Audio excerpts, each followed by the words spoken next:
Happy Friday, everybody. Max here, and coming up, GTA 5's enhanced PC release is the lowest rated Rockstar game on Steam to date. Sony will soon be running out PS5s in the UK, and I cannot believe I'm saying this, but somebody paid almost $90,000 for a Cheeto that's shaped kind of like Charizard. Let's get into it.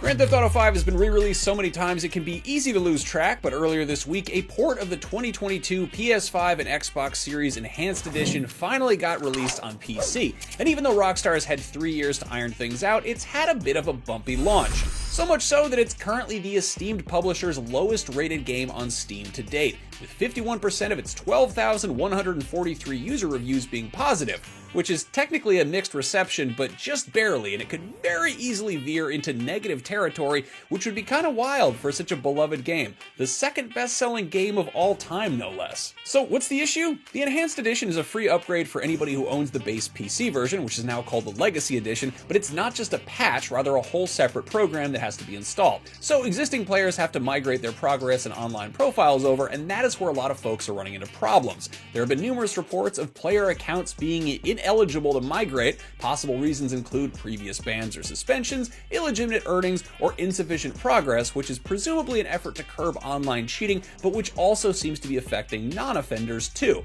On top of that, it sounds like text chat has been flat out disabled for the Enhanced Edition. This is seemingly to fight spam bots and other bad actors, but it comes at the expense of players who aren't friends being able to communicate with each other off mic. As one Reddit user puts it, now there's, quote, no fun playing with randoms now. Only way to communicate now is to honk the horn and point the finger. Well said. The fact that the Enhanced and Legacy Editions are now classified as separate games has also fragmented the player base a bit, since players on one version can't interact with players on the other. And despite the PC port arriving 3 years after the Enhanced re-release on current-gen consoles, other players are running into their share of technical issues like choppy frame rate and blurry visuals. Some of that may be chalked up to their particular setups, but at the same time, maybe it shouldn't be hard to make a port of a 3-year-old re-release of an 11-year-old console game run well on a PC with state-of-the-art hardware. I'm just throwing that one out there. And of course, aside from all that, everybody's impatient for GTA 6, but PC players in particular are pretty in the dark about when or if they'll even get to play their new installment on their platform, so it's not hard to see how this might feel like salt in the wound for devoted fans. Hopefully, Rockstar can fix things before anybody gets any more angry about it. If you live in the UK and want a PS5 but you can't commit to buying one outright, you're in luck because they are now 100% free. No, I'm just kidding. Sony has partnered with a company called Raylo that allows players to lease PlayStation consoles and hardware for a monthly fee.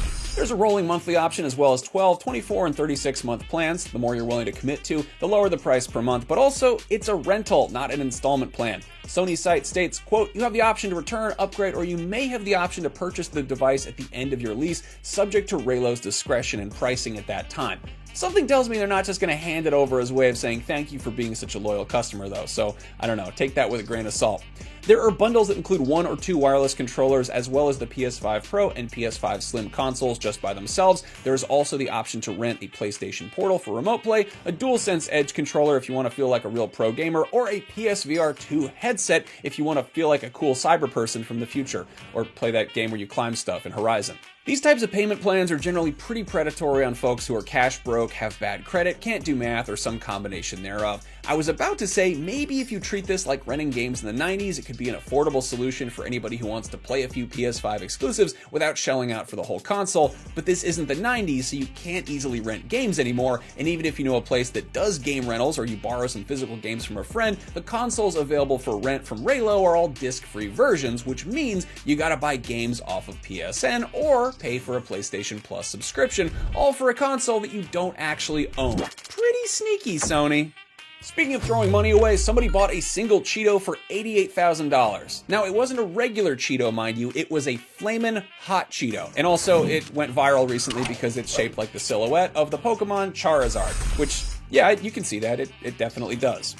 Posted in late 2024 on the auction site Golden, which specializes in sports memorabilia as well as Pokemon cards, the early bids were apparently somewhat reasonable, or at least not completely idiotic, but then 60 bidders proceeded to drive the price up to the closing price of, I repeat, $88,000 for a Cheeto.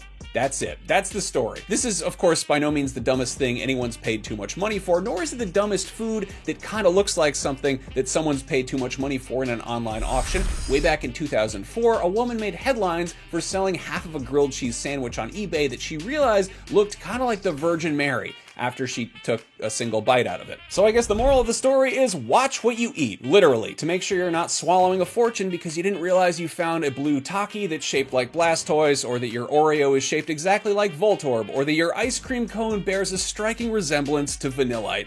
In any case, that is your fix for Friday, March 7th, 2025. If you haven't yet, go check out my pal Simon Carty's hilarious preview of Atomfall, in which he murders every single NPC he encounters and also imparts some interesting info about that game. I'm suddenly much more interested in that one. Also, happy Daylight Savings Weekend to all who observe. Remember to set your clocks forward an hour and brace yourselves for a rude awakening on Monday morning. We will see you back here then, and remember, for everything gaming, you're already in the right place, IGN. Have a great weekend, everybody. See you around.